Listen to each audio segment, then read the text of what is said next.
Aujourd'hui, les candidats ne peuvent même pas savoir s'ils ont le bon fichier électoral. Personne aujourd'hui ne peut dire quelle est la composante du fichier électoral. Personne ne peut dire comment ont été paramétrées les clés USB qui ont été remises. Et ce qui quand même est révoltant, c'est qu'il est prévu par la loi qu'il y a une commission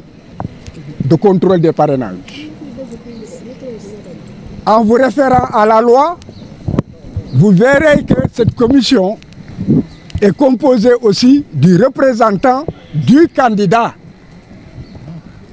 Et c'est cette commission qui procède à la vérification pour savoir si une candidature est recevable ou irrecevable.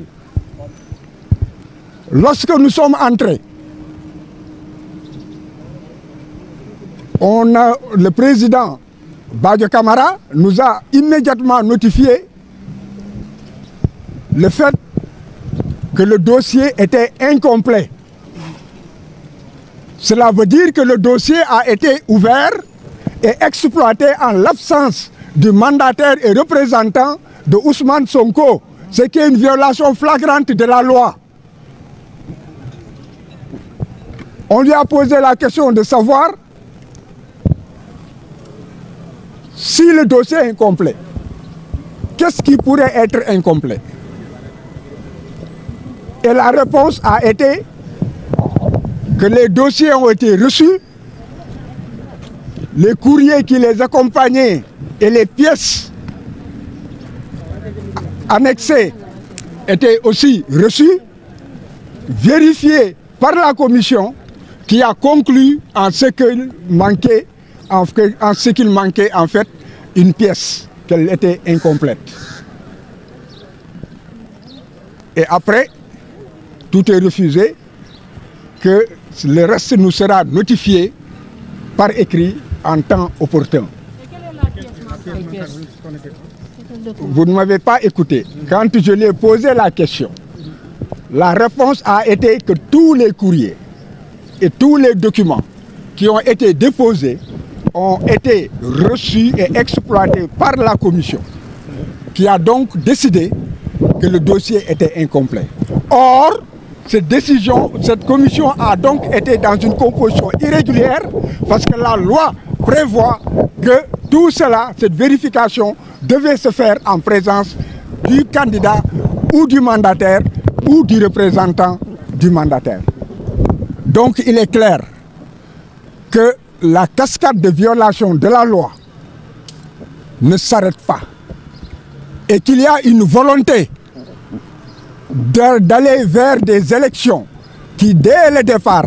manquent de transparence et qui, en tout état de cause, ne reflèteront pas la volonté de la nation. Et la communauté nationale et internationale qui m'écoute peut vérifier les dispositions de la loi et elle pourra voir que la commission ne peut pas siéger valablement si, en fait, le représentant du candidat n'est pas, en fait, présent. C'est la raison pour laquelle je pense que l'opinion publique nationale et internationale retiendra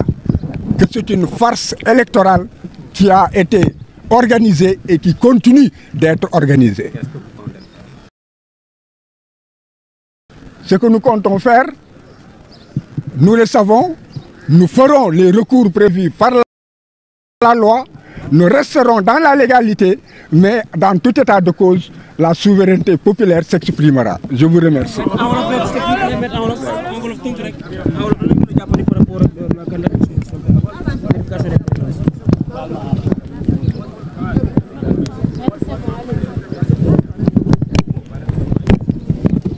li may wax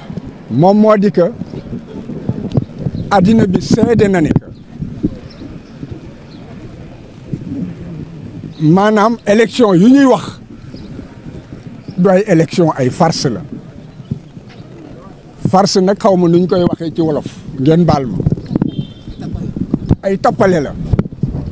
te tappale bi ñëpp gis nañ ne que ba yëf yi tàmbalee ba tey ay tappale la justice la mu wax yëpp dañ koo jël sànni ko ci maa tey ak doole la ñu wéy matt ne ko Ousmane Sonko du bokk ci candidat yi mu neex ko mu naqari ko mu neex ña ànd ak moom mu naqari leen mu neex réew mi mu naqari réew mi mu neex addina bi mu naqari addina bi ci loolu la ñuy wéy léegi nag ci kaw complot boobu sunu dossier fexe nañu ba dugal ko bañ ko dugal it da leen bett bañ ko yëgee dañoo déterlu léegi nag tey la ñu waroon xool ndax sunu parrainage jaar na yoon sunu parrainage député la donc day jàll fexe yi moom moo di que ba ñu accédé ñu nekk seen dossier motul te récépissé yeeg yëpp yor nañ ko dañ ko teg ci li yoon wax teg ko ci ñoom conseil constitutionnel ci dogal yi ñu génnee nekk bu fekkee ne que lii ak lii am na lii ak lii ak lii lay wéy la nga xam ne loolu lañ ne loolooy wéy loolu yëpp jot nañ ko ba ñu dikkee toog ñu wax ñu tout de suite ne ñu que seen dossier motul ma ne leen sunu dossier motul lan moo tax sunu dossier lan moo motul ci sunu dossier ñu ne ma fekkee seen dossier Ousmane Sonko motul te bu fekkee ne que dinañ leen ko yëgal dinañ leen wax lan moo ci motul ma ne leen yéen membre yi toog dossier complet lañ leen jox mu dog ma ne que président bi dog ma Badio Camara ne que lépp loo fi indi mu doon ci dossier mu doon ci ay bataaxal yëpp wane nañ ko commission bi réunir na ba pare xool gis ne que manqué na pièce te commission bi mënul réunir te fekk man fekkeewuma ko pour que ñu war a dajji enveloppe bi nga xam ne ci laa def kayit yi dañ koo scellé pour que ñu vérifier ci sama kanam ba pare nañ ne alkaati bi kaay ñu yëkkati dafe pour que mu génn nekk wax ji jeex na wante ma xam ne que donc wax ji du ci ñoom kaddu yi ci réew mi la war a dem kaddu bi ci communauté internationale bi la war a dem ñu xam ne que lii ñuy def ay caaxaan la lii ñuy def jaarul yoon doole bii ñuy jaay lii lépp en fait jarul que ñuy muur nit ñi puudar ndax wane nañu ñoom la ñu bëgg wane nañu nañuy demee clé USB yi ñuy joxe gis nañ ne que ñi nga xam ne que yàgg nañu fii ay lu mot ñaar fukki at fanweeri at ñu ngi ci ay élection ñu ngi seeni nit rejeté nañ ko parce que dañu naan que clé yi kenn liiru ko clé yi kenn amul fii ko kenn mënul waat nekk clé bi ñu la jox fichier bi conseil constitutionnel yor boobu clé moom lañ la jox kenn xamul ndax fii clé yi ñu la jox virusé wuñ ko kenn xamul ndax clé bi ñu jox Boubacar Camara ak clé bi nga xam ne moom la ñu jox Aïda Mbodj que clé yi benn la